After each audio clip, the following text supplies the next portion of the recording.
مولانا رومی رحمۃ اللہ علیہ نے ایک عجیب واقعہ نقل فرمایا ہے۔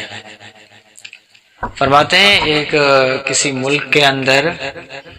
رومی اور چینی صنعت کاریگروں کا آپس میں کچھ مقابلہ ہوا اور ایک نزاع اور جھگڑے کی صورت پیدا ہو گئی۔ جھگڑا اس بات پر تھا کہ رومیوں نے کہا کہ دنیا کے اندر سب سے پہلے نمبر پر صنعت اور کاریگری ہماری ہے، ہم سے دنیا کے اندر کوئی بھی صنعت کے اندر بڑھ کر نہیں ہے۔ اور چینیوں نے کہا کہ نہیں، ہماری صنعت پوری دنیا کے اندر ایک مانی ہوئی ہے، ہم سے بڑھ کر کوئی کاریگر دنیا کے اندر نہیں ہے۔ اب یہ جھگڑا بڑھتا رہا، بڑھتے بڑھتے آخر بادشاہ کے پاس یہ بات پہنچی، اور بادشاہ نے چینیوں کو بھی بلایا اور رومیوں کو بھی بلایا۔ پھر بادشاہ نے کہا کہ اگر کسی ایک کے حق میں فیصلہ دے دیا جائے اور دوسرے کو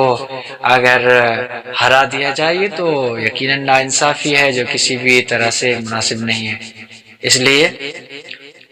آپ کا امتحان کیا جائے گا، جو امتحان میں جیت گیا وہی پہلے نمبر پر ہے۔ تو بادشاہ نے اپنے ہی طور پر ایک بہت بڑا ہال تعمیر کرایا،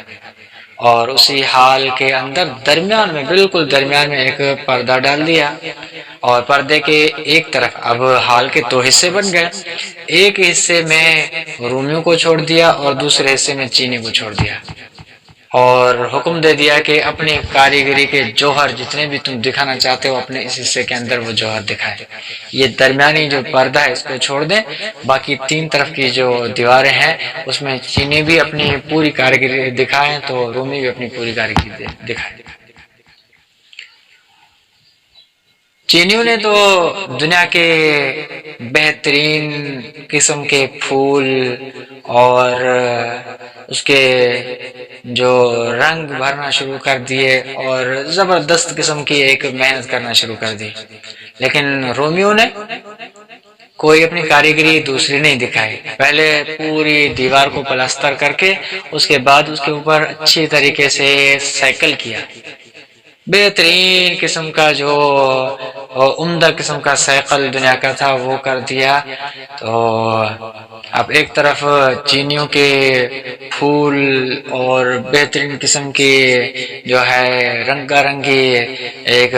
کاریگری لگی ہوئی ہے، اور رومیوں نے اتنی کوئی مشقت نہیں کی، صرف اس پلستر کے اوپر ایک بہترین قسم کا سیکل کر دیا۔ جب فیصلہ ہونے کا وقت آیا تو درمیان سے جو پردہ تھا وہ ہٹا لیا گیا، اور جو جج صاحبان تھے، قاضی صاحبان تھے، ان کو بلایا گیا کہ بھئی اب آؤ، اس ہال کے درمیان میں کھڑے ہو کر ادھر بھی دیکھو ادھر بھی دیکھو،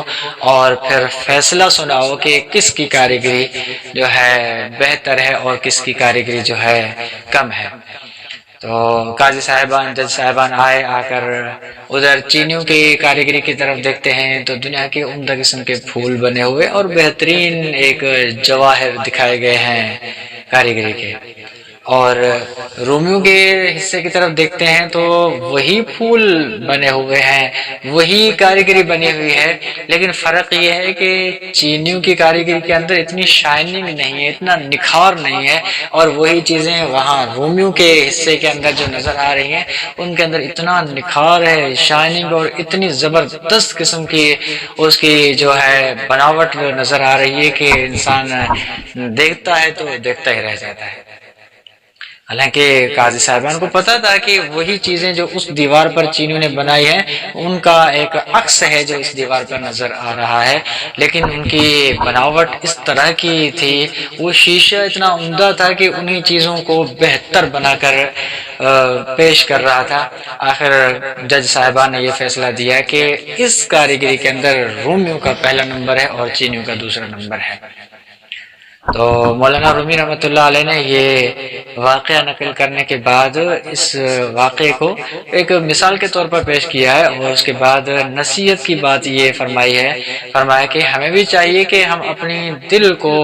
اچھی طرح سے عمدہ قسم کا سیکل لگا کر اتنا صاف کر دیں، اتنا صاف کر دیں کہ دل کے اندر کوئی قدورت، کوئی کینہ، کوئی حسد دوسروں کے لیے نہ ہو، نہ غیبت، نہ کوئی کبیر صغیر کا ارتکاب نہ ہو۔ جب اس طرح سیکل اور بالکل دل صاف شفاف بن جائے گا تو اس کے بعد دنیا کے سارے نظارے ہمارے دل کے اندر ہی ہمیں نظر آ جائیں گے، کسی دنیا کی زیب و زینت اور سنگار کی طرف جانے کی ہمیں ضرورت ہی نہیں پڑے گی۔